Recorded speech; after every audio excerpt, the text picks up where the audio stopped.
મિત્રો, આપણે અગાઉ ઉદાહરણ 2.8 સુધીના દાખલાઓનો અભ્યાસ કર્યો હતો.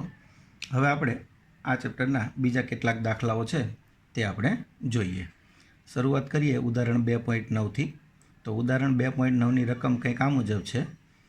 આકૃતિમાં દર્શાવ્યા મુજબ 10 માઇક્રોફેરેડના 4 કેપેસિટરોના એક નેટવર્કને 500 વોલ્ટના સપ્લાય સાથે જોડેલ છે. તો પ્રશ્ન છે, નેટવર્કનું સમતુલ્ય કેપેસિટન્સ અને દરેક કેપેસિટર પરનો વિદ્યુતભાર શોધો. મિત્રો, તમે જાણો છો કે અહીંયા C1, C2 અને C3 શ્રેણી જોડાણમાં છે. કારણ કે તમે જોઈ શકો છો કે વિદ્યુતભાર છે એ દરેક પ્લેટ ઉપર સમાન હશે, અથવા એમ સમજી શકો કે વિદ્યુત પ્રવાહને વહેવા માટે એક જ માર્ગ ઉપલબ્ધ હોય તો એને આપણે શ્રેણી જોડાણ કહીએ છીએ. તો આ સ્થિતિમાં આ ત્રણેય કેપેસિટરો શ્રેણી જોડાણમાં છે, જ્યારે એમનું જે સમતુલ્ય કેપેસિટન્સવાળું કેપેસિટર મળશે તે આ કેપેસિટર C4 સાથે સમાંતર જોડાણમાં થશે. આથી સૌપ્રથમ આપણે પહેલાં C1, C2 અને શ્રેણી જોડાણનું સમતુલ્ય કેપેસિટન્સ મેળવવાનું, અને ત્યાર પછી આપણે આ કેપેસિટર સાથેના સમાંતર જોડાણનું સમતુલ્ય કેપેસિટન્સ મેળવીએ તો આપણને આખા નેટવર્કનું સમતુલ્ય કેપેસિટન્સ મળશે. તો સૌપ્રથમ આપણે C1, C2 અને C3ના શ્રેણી જોડાણના સમતુલ્ય કેપેસિટન્સને C' કહીએ. તો તમે જાણો છો કે સમાન કેપેસિટન્સ ધરાવતા અહીં બધા કેપેસિટરો 10 માઇક્રોફેરેડના છે. તો સમાન કેપેસિટન્સ ધરાવતા n કેપેસિટરોના શ્રેણી જોડાણનું સમતુલ્ય કેપેસિટન્સ C' બરાબર C/n સૂત્ર વડે અપાય છે. તો આ ત્રણેય કેપેસિટરોના શ્રેણી જોડાણનું સમતુલ્ય કેપેસિટન્સ C' બરાબર C/n માં C બરાબર 10 માઇક્રોફેરેડે મૂકીએ અને n બરાબર 3 મૂકીએ તો આ મૂલ્ય આપણને મળશે 10/3 માઇક્રોફેરેડે. હવે તમે જાણો છો કે આનું જે સમતુલ્ય કેપેસિટન્સ મળ્યું તે C4 સાથે સમાંતર જોડાણમાં છે.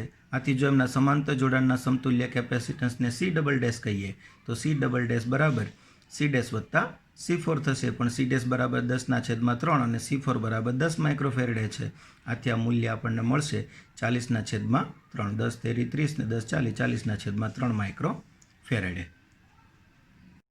વિદ્યાર્થી મિત્રો, હવે આપણે દરેક કેપેસિટર પરનો વિદ્યુતભાર શોધીએ.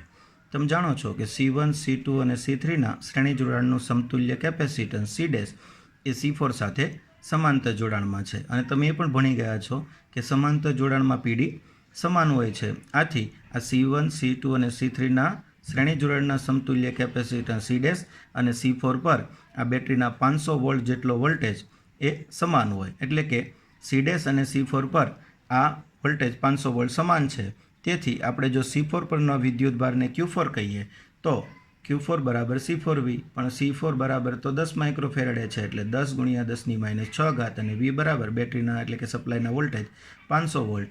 તો આપણને મૂલ્ય 5000 × 10⁻⁶ એટલે કે 5 × 10⁻³ કુલમ મળશે. હવે તમે જાણો છો કે C' એ C1, C2 અને C3ના શ્રેણી જોડાણનું સમતુલ્ય કેપેસિટન્સ છે, અને શ્રેણી જોડાણમાં વિદ્યુતભાર સમાન હોય, એટલે કે દરેક કેપેસિટરની બે પ્લેટો પર વિદ્યુતભાર સમાન હોય. એ જ રીતે C1, C2 અને C3 પર ત્રણેય પર વિદ્યુતભાર સમાન છે. તો આ સ્થિતિમાં આપણે C' પરનો વિદ્યુતભાર જો Q બરાબર C'(V) કહીએ તો તમે જાણો છો કે C1, C2 અને C3 પર C' પરના વિદ્યુતભાર જેટલો જ, એટલે કે Q બરાબર C'(V) જેટલો વિદ્યુતભાર હશે.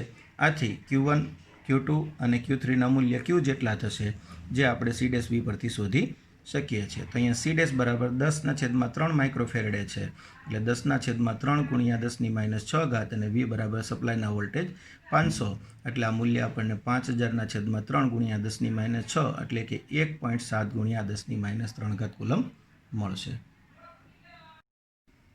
મિત્રો, હવે આપણે સ્વાધ્યાય 2.11 જોઈએ. આ દાખલો પરીક્ષાની દ્રષ્ટિએ ખૂબ જ અગત્યનો છે. અગાઉ બોર્ડમાં પણ ઘણી બધી વખત આ દાખલો પૂછાયો છે. રકમ કંઈક આ પ્રમાણે છે. 600 પિકોફેરેડનું એક કેપેસિટર 200 વોલ્ટના સપ્લાય વડે વિદ્યુતભારિત કરવામાં આવે છે. પછી તેનું સપ્લાય સાથેનું જોડાણ દૂર કરવામાં આવે છે અને બીજા વિદ્યુતભારિત ન હોય તેવા 600 પિકોફેરેડના કેપેસિટર સાથે જોડવામાં આવે છે. તો આ પ્રક્રિયામાં કેટલી ઉર્જા ગુમાવાઈ હશે? મિત્રો, અહીં કેપેસિટરનું કેપેસિટન્સ આપ્યું છે આપણને 600 પિકોફેરેડે, અને આવા કેપેસિટરને 200 વોલ્ટના સપ્લાય વડે વિદ્યુતભારિત કર્યું છે, એટલે આ કેપેસિટર ચાર્જ થશે. તો પ્રારંભમાં કેપેસિટર પરનો વિદ્યુતભાર Q બરાબર CV સમીકરણનો ઉપયોગ કરીને મેળવી શકાય. Cનું મૂલ્ય છે 600 પિકોફેરેડ, એટલે 600 × 10⁻12 અને વી આપણને 200 વોલ્ટ આપેલ છે એટલે આ મૂલ્ય આપણને મળશે 12 × 10⁸ કુલમ. હવે આ કેપેસિટર પર વિદ્યુતભાર ચાર્જ થયો એટલે કેપેસિટરમાં સંગ્રહિત ઉર્જા મળશે. તો પ્રારંભમાં કેપેસિટરમાં સંગ્રહિત ઉર્જા યુ બરાબર હાફ ક્યુવી. ક્યુનું મૂલ્ય છે 12 × 10⁻8 કુલમ અને વી બરાબર છે 200 વોલ્ટ. તો આ સાદુરૂપ આપીએ આપણે તો 12 × 10⁻6 જૂલ એટલે કે 12 માઇક્રો જૂલ મળશે. મિત્રો, આ ઉર્જા તમે હાફ CV² સમીકરણનો ઉપયોગ કરીને પણ મેળવી શકો. અહીં સીનું મૂલ્ય 600 પિકોફેરેડ અને વી 200 વોલ્ટ આપેલ છે એટલે તમને આ મૂલ્ય 12 માઇક્રો જૂલ મળશે. હવે જો આ કેપેસિટરનું સપ્લાય સાથેનું જોડાણ દૂર કરી તેને બીજા વિદ્યુતભાર વિહીન 600 પિકોફેરેડના કેપેસિટર સાથે જોડવામાં આવે તો ધારો કે સ્થાયી સ્થિતિમાં તેમનો સામાન્ય વિદ્યુત સ્થિતિમાનનો તફાવત V' છે. આથી દરેક કેપેસિટર પરનો વિદ્યુતભાર Q' બરાબર CV' થશે. અહીં દરેક કેપેસિટરનું કેપેસિટન્સ 600 પિકોફેરેડ જેટલું સમાન છે. વિદ્યુતભારના સંરક્ષણના નિયમ મુજબ અહીં એક કેપેસિટર ચાર્જ છે અને બીજું વિદ્યુતભાર વિહીન છે એટલે પહેલા કેપેસિટર પરનો વિદ્યુતભાર બંને કેપેસિટર પર સમાન રીતે વહેંચાઈ જશે. આથી દરેક કેપેસિટર પરનો વિદ્યુતભાર Q' બરાબર Q/2 થાય અને દરેક કેપેસિટરની બે પ્લેટ વચ્ચે વિદ્યુત સ્થિતિમાનનો તફાવત V/2 થશે. માટે તંત્રમાં સંગ્રહિત ઉર્જા U' બરાબર કોઈપણ એક કેપેસિટરની ઉર્જાને 2 વડે ગુણો અથવા બંને કેપેસિટરની ઉર્જાનો સરવાળો કરો. તો 2 ગુણ્યા હાફ Q' બરાબર Q/2 અને V' બરાબર V/2 મૂકીએ તો આ 2 કેન્સલ થશે. અહીંયા હાફ લખીએ અને હાફ QV લખીએ પણ હાફ QV બરાબર તો તંત્રની પ્રારંભિક ઉર્જા U છે તો અહીંયા થશે U/2. પણ તંત્રમાં પહેલું કેપેસિટર ચાર્જ છે, બીજું તો વિદ્યુતભાર વિહીન છે એટલે પહેલા કેપેસિટરની ઉર્જા છે એ 12 માઇક્રોજૂલ છે તો U બરાબર 12 માઇક્રોજૂલ મૂકીએ તો આપણને તંત્રમાં સંગ્રહિત ઉર્જા છે એ 6 માઇક્રોજૂલ મળશે. આથી આ પ્રક્રિયામાં ગુમાવતી ઉર્જા આપણને રકમમાં પૂછેલ છે તો ગુમાવતી ઉર્જા આપણે પ્રારંભિક ઉર્જામાંથી અંતિમ ઉર્જા બાદ કરીએ તો U - U' એટલે કે 12 - 6 બરાબર 6 માઇક્રોજૂલ મળશે. વિદ્યાર્થી મિત્રો, જો આ જ દાખલો આપણને MCQમાં પૂછે તો એના માટેની આપણી પાસે એક શોર્ટકટ છે જેની મદદથી તમે આ દાખલો ટૂંકમાં ગણી શકો. તો આ પ્રક્રિયામાં તમને ગુમાવતી ઉર્જા પૂછી છે તો ગુમાવતી ઉર્જા માટે ડાયરેક્ટ સૂત્ર વાપરીએ. U' બરાબર C1C2 કૌંસમાં V1 - V2² છેદમાં 2 C1 + C2. જ્યાં તમે જાણો છો કે C1 અને C2ના મૂલ્ય 600 પિકો ફેરેડે છે એટલે 6 × 10⁻10 લખી શકાય. V1 એ પહેલા કેપેસિટરને 200 વોલ્ટ વડે ચાર્જ કરેલું છે એટલે 200 અને બીજું કેપેસિટર વિદ્યુતભાર વિહીન છે એટલે એના પરનું કોઈ વોલ્ટેજ નથી એટલે V2 બરાબર 0 એનો વર્ગ ને છેદમાં 2 C1 અને C2ની કિંમત મૂકીએ તો 10⁻10 કોમન નીકળશે એટલે 6 + 6 × 10⁻10. સાદુરૂપ આપો તો આ મૂલ્ય આપણને મળશે 144 × 10⁻16 અને છેદમાં 24 × 10⁻10 એટલે કે 6 × 10⁻10 જૂલ એટલે કે 6 માઇક્રો જૂલ. તો આ દાખલો જે છે એ શોર્ટકટ તરીકે પણ ગણી શકાય. પણ જો બોર્ડમાં દાખલો પૂછવો હોય તો બને ત્યાં સુધી આખો દાખલો ગણવાનો પ્રયત્ન કરવો. પરંતુ જો આપણને આ જ પ્રશ્ન છે MCQ સ્વરૂપે પૂછેલો હોય તો આપણે એમની શોર્ટકટ તરીકે ઉપયોગ કરી અને આપણો સમય બચાવી શકીએ.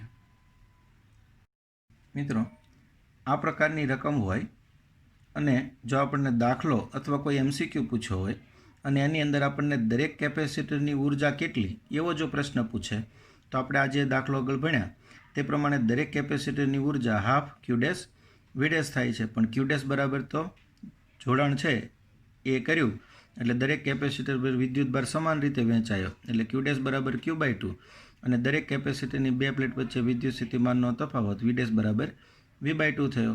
આથી આ પદને આપણે ગોઠવીએ તો 1/4 અને અહીંયા વધ્યું 1/2 QV પણ હાફ QV બરાબર તો કેપેસિટરની ઉર્જા U છે એટલે કે તંત્રની પ્રારંભિક ઉર્જા U તો અહીંયા પદ મળશે આપણને U/4. આમ દરેક કેપેસિટરની ઉર્જા જો પૂછે તો આપણે આ ઉર્જા જે છે બરાબર એને 4 વડે ભાગીએ એટલે દરેક કેપેસિટરની ઉર્જા મળી જશે. પણ જો તંત્રની ઉર્જા પૂછે તો આ જ દાખલો જે છે એમાં આપણે દરેક કેપેસિટરની ઉર્જા U/4 કીધી તો આ બે કેપેસિટરોનું તંત્ર છે એટલે આપણને કુલ ઉર્જા મળશે U/2.